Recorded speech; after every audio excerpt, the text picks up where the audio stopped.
For better or worse, although my voice seems to be getting better, we might end up with only a half a homily, depending upon how things go this morning.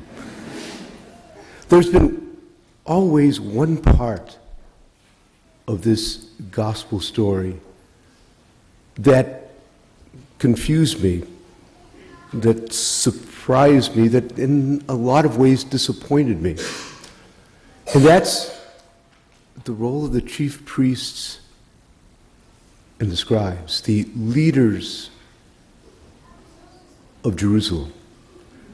Notice what is happening here. Magi came from afar. Having seen the star, having understood that something different is happening, they pursued that star over harsh desert land until they arrived in Jerusalem, which had to be the place of the birth of the new king.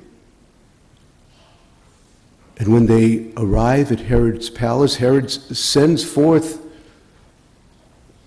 gathers together all, as it says, all of the chief priests and the scribes of Jerusalem, and asks them where the Messiah is to be born. They consult, they argue, they decide that it has to be because of the prophets in Bethlehem. And then not one single high priest, not one single scribe is interested enough to move with the Magi. Here they have just told the Magi that the Messiah has been born,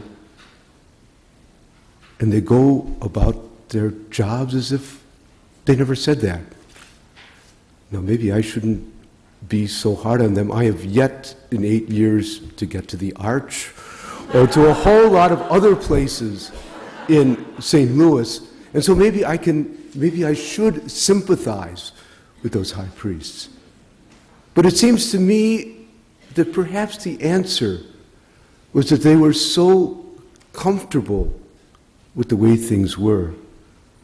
They were so comfortable with the status quo that it never even dawned on them that things could be or should be different. And it's interesting that the same problematic is there in Ephesians, but it's resolved in a different way.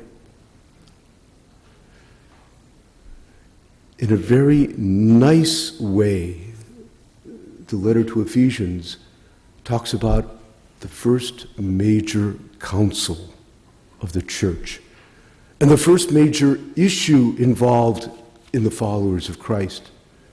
And that is, just what kind of assembly are we? The Jews in Jerusalem, the Christians in Jerusalem, were very comfortable with remaining Jews and saw no problem with going to synagogue on Saturday and celebrating the resurrection of the Lord on Sunday,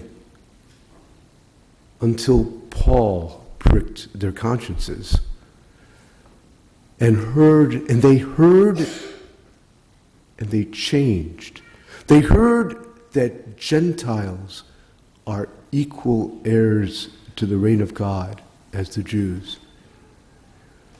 The Gentiles do not have to become Jews to be Christians. And they heard and argued and consulted and argued and acknowledged that perhaps God was calling to move in a different way, to change.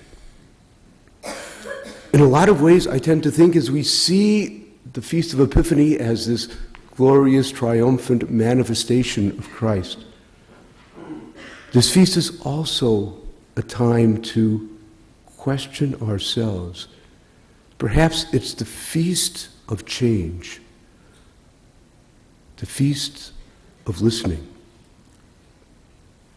Who, notice in both situations, we have outsiders teaching insiders. The Magi telling the chief priests and the scribes of the birth of the Messiah. The Gentiles telling the Jewish Christians that somehow Christianity might be larger than they think. Both groups are faced with the challenge, remain the same or change. Excuse me, as we consider what this might mean for us on this Feast of Epiphany, there are all sorts of ways we can see how change may enter our lives. Think of the outsiders in our own country. Think of refugees, whether they're from Latin America or from Syria, how they are forcing us to change, especially change what it might mean to be church. St. Anthony's, where I live, has as many Eritreans as white people. What does it mean to be the Church of Jesus Christ?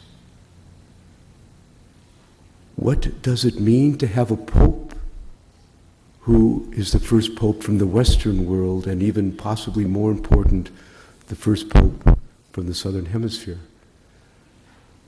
A pope that tells us that we can no longer do business as usual.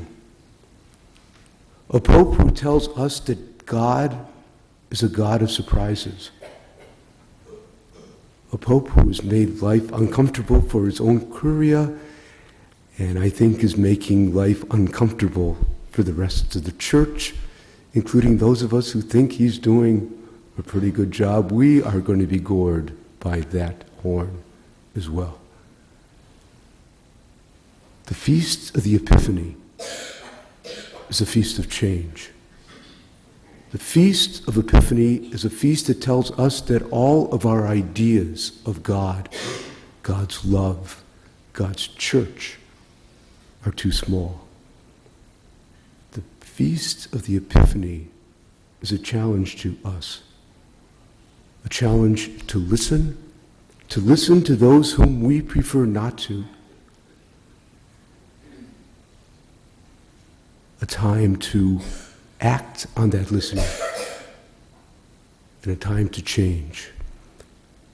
We sang with the choir just a few moments ago, "Sing to the Lord a new song, for God has done marvelous deeds." If we really believe what we sang, if we really believe what this feast is all about, that new song has to be in our hearts and not simply on our lips, as we allow God to change us in ways we have no ideas. May God bless us all.